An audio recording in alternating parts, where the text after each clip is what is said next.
الحمدللہ رب العالمین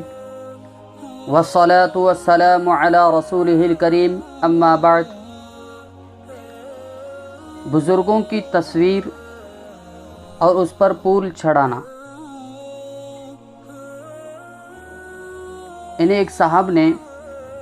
یہ پوچھا ہے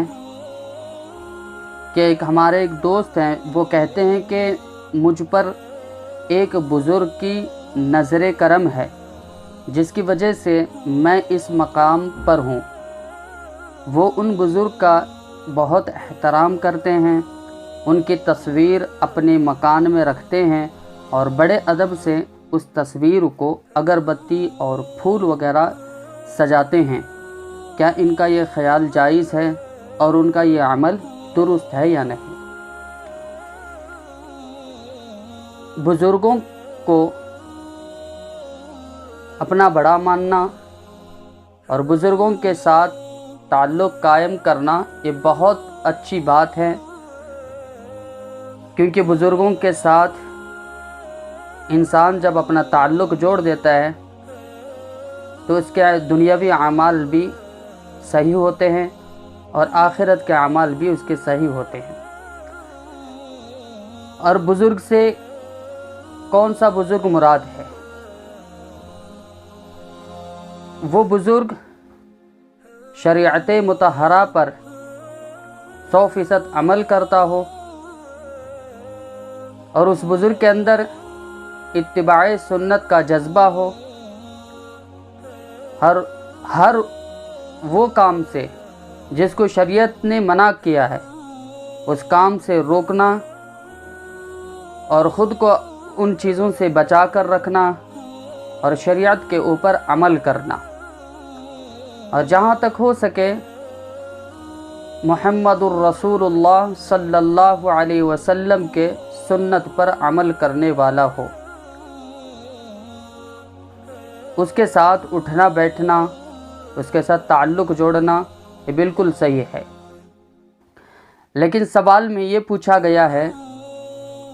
کیا ہم اپنے گھروں میں بزرگوں کی تصویر فریم بنا کر ڈال سکتے یا نہیں؟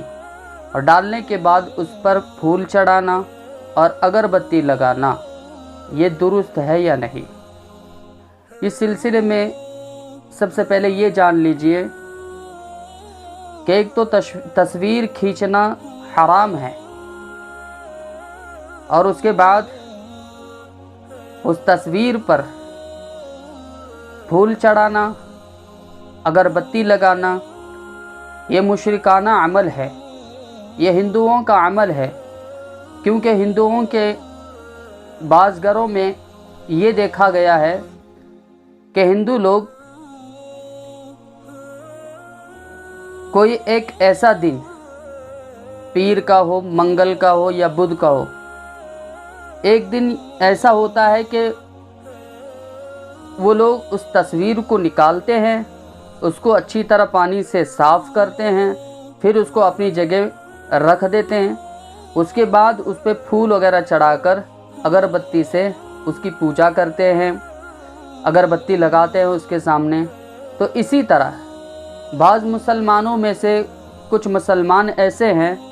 جو خاص کر کے یہ ہمیں اطلاع ملتی ہے کہ جمعرات کے دن اکثر لوگ اپنے گھر میں جس بزرگ کی بھی فوٹو ہو اس فوٹو کو نکالتے، اس کو اچھی طرح ایک برتن میں رکھ کر اس کو اچھے پاک پانی سے اس کو صاف کرتے ہیں، اس کے بعد اس کو اپنی جگہ میں رکھتے ہیں اور اس کے بعد نئے پھول لا کر اس پہ پھول چڑھاتے ہیں، پھر اگربتی سے اس کی پوجا بھی کرتے ہیں۔ بعض گھروں میں ایسا دیکھا گیا ہے، تو یہ مشرکانہ عمل ہے، اس سے بچنا چاہیے اور گھروں میں تصویر کو نہیں رکھنا چاہیے، چاہے وہ کتنا بھی بڑا بزرگ کی کیوں نہ ہو، کیونکہ اللہ کے رسول صلی اللہ علیہ وسلم نے ارشاد فرمایا ہے کہ جس گھر میں تصویر ہو اس گھر میں رحمت کے فرشتے داخل نہیں ہوتے۔ تو یہ آپ اپنے دوست سے یہ کہیے کہ وہ اس طرح کا عمل نہ کرے، یہ مشرکانہ عمل ہے، یہ بالکل جائز نہیں ہے، اور کسی بزرگ کی تصویر کو اپنے گھر میں رکھنا بھی جائز نہیں ہے۔ ہاں البتہ آپ اپنے دوست کو یوں کہیے کہ جس بزرگ کی عزت یہ کرتے ہیں، جس بزرگ کا احترام و ادب و احترام یہ کرتے ہیں، پہلے ان کو یہ ہدایت دے کہ جس بزرگ کی آپ احترام کر رہے ہیں اس بزرگ کی سنتوں پر عمل کرے، یعنی اس بزرگ نے جس طرح اپنی زندگی گزار کر گیا ہے اسی کے مطابق وہ اپنی زندگی گزارے۔ اور آپ اپنے دوست کو یہ بھی کہنا کہ جس بزرگ کی اتباع کرتے ہو اس بزرگ نے کبھی یہ نہیں کہا ہے کہ میں انتقال کر جاؤں، جب میں انتقال ہو جاؤں گا اس کے بعد میری تصویر کو اس طرح اپنے گھر پہ رکھ کر اس کی پوجا کی جائے۔ اور کسی بزرگ کی تعلیمات میں یہ نہیں ملتی کہ کسی بزرگ نے یوں کہا ہو۔ اور جہاں تک سوال میں یہ ہے کہ اسی بزرگ کی نظر کرم سے میرے کاروبار میں ترقی ہو رہی ہے، ان کے ادب و احترام سے اور ان کے اوپر پھول چڑھانے سے، اگربتی لگانے سے میرے کاروبار میں ترقی ہو رہی ہے، محض ایک غلطی ہے، کیونکہ نظر کرم صرف اللہ کی ہوتی ہے۔ اگر نظر کرم کسی پہ اللہ کی پڑ گئی تو وہ انسان ترقی پا سکتا ہے، اور ترقی کا ہونا، مال میں اضافہ ہونا، کاروبار میں اضافہ ہونا، یہ اللہ تبارک و تعالیٰ کی قدرت میں ہے، اس کے علاوہ کسی اور کے پاس یہ قدرت موجود نہیں ہے۔ اور اللہ کے علاوہ کسی کو یہ سمجھنا کہ یہی میرے مال و دولت میں ترقی دے سکتا ہے، اسی کی وجہ سے میرا کاروبار چل رہا ہے، اسی کی وجہ سے میرا سب کچھ ہے، یہ عقیدہ رکھنا درست نہیں ہے بلکہ غلط ہے۔ اور بعض مرتبہ اگر کوئی آدمی عقیدہ یوں رکھتا ہے کہ میں اسی بزرگ کی وجہ سے میرا سب کچھ ہے اور یہ بزرگ اگر نہ ہوتے تو میرا کچھ بھی نہ ہوتا، یہ عقیدہ رکھنا بعض مرتبہ کفر تک پہنچا دیتا ہے۔ ایسے عقائد سے بچنا چاہیے، ایسے عقیدے نہیں رکھنا چاہیے، بلکہ آپ اپنے دوست کو یہ ہدایت دیں جس بزرگ کو وہ مانتے ہیں پہلے اس بزرگ کی پیروی کرے، وہ انہوں نے اپنی زندگی کو دنیا میں جس طرح گزار کر گئے ہیں اس طرح زندگی گزارنے کی ہدایت دیں۔ اور اسی طرح جن لڑکوں کے ختنہ کرتے ہیں، ختنہ کرنے کے بعد یہ رواج عام ہے کہ ختنہ کے 21 دن کے بعد بچے کو غسل دینے کا رواج رکھتے ہیں اور اس کو ہار وغیرہ پہناتے ہیں، پھر کسی درگاہ وغیرہ میں جا کر اس کو سجدہ شکر ادا کرواتے ہیں۔ یہ ہم نے دیکھا ہے اور یہ طریقہ بالکل غلط ہے۔ اور ختنے کرنے کے بعد 21ویں دن کو غسل دینا یہ قرآن و حدیث سے کہیں بھی ثابت نہیں ہے۔ اس عمل سے بچنا چاہیے انسان کو کہ ہاں اگر ضرورت پڑتی ہے تو کسی نہ کسی موقع میں، جیسے 1 دن ہو گیا، 2 دن ہو گیا، 10 دن ہو گیا، آپ غسل دے سکتے ہیں۔ اگر متعین کرتے ہیں کہ 21ویں ہی دن کو دینا، 11ویں ہی دن کو دینا یہ ضروری ہے اور ضروری سمجھتے ہیں تو یہ بالکل غلط ہے اور اس کی کوئی حقیقت قرآن و حدیث میں موجود نہیں ہے۔ اور یہ ایک رسم، ایک رواج بن چکا ہے کہ لوگوں کے اندر کے ہار پہنا کر اس بچے کو 21ویں دن کے بعد کسی درگاہ میں جا کر شکر کے طور پر سجدہ درگاہ میں کرواتے ہیں۔ تو یاد رکھیے اللہ کے علاوہ کسی کے سامنے سجدہ کرنا بالکل درست نہیں ہے، ناجائز و حرام ہے،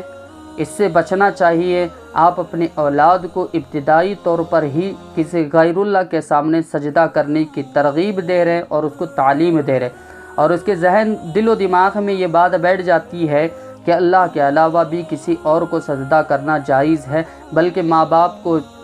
ضروری ہے کہ ماں باپ ان چیزوں سے اپنے اولاد کو بچا کر رکھے۔ یہ غلط طریقہ ہے کہ 21ویں دن ہی کو ختنہ کیا ہوا لڑکے کو غسل دینا، اگر ضرورت پڑتی ہے تو بیچ میں بھی دے سکتے ہیں آپ۔ اور اسی طرح بعض لوگ یہ کہتے ہیں کہ ناپاکی کے حالت میں پودے کو نہیں چھونا چاہیے، پودے کو ہاتھ نہیں لگانا چاہیے۔ اگر کوئی ناپاک ہے، مرد ہو یا عورت، اگر اس کا سایہ کسی درخت پہ پڑ جائے تو وہ درخت مرجھا جاتا ہے، وہ درخت اگتا نہیں ہے، وہ درخت ختم ہو جاتا ہے۔ یہ عقیدہ بھی بالکل غلط ہے، نہیں رکھنا چاہیے، کیونکہ کسی درخت میں کسی درخت کے پاس کوئی ناپاک مرد یا ناپاک عورت کا جانا اور اس درخت کو ہاتھ لگانا اور ناپاکی کی حالت میں اس درخت سے کوئی چیز توڑنا، یہ بالکل یہ خیال کرنا کہ توڑنے سے وہ درخت مرجھا جاتا ہے، مرجھا جانے کا تعلق تو طبعی چیز ہے۔ کچھ درخت ہرا بھرا ہونے کے باوجود بھی، پانی صحیح طریقے سے دینے کے باوجود بھی مرجھا جاتے ہیں، سوکھ جاتے ہیں، کیونکہ بعض مرتبہ زمین کی مٹی ایسی ہوتی ہے جس سے درخت کی پیداوار میں دشواری ہوتی ہے۔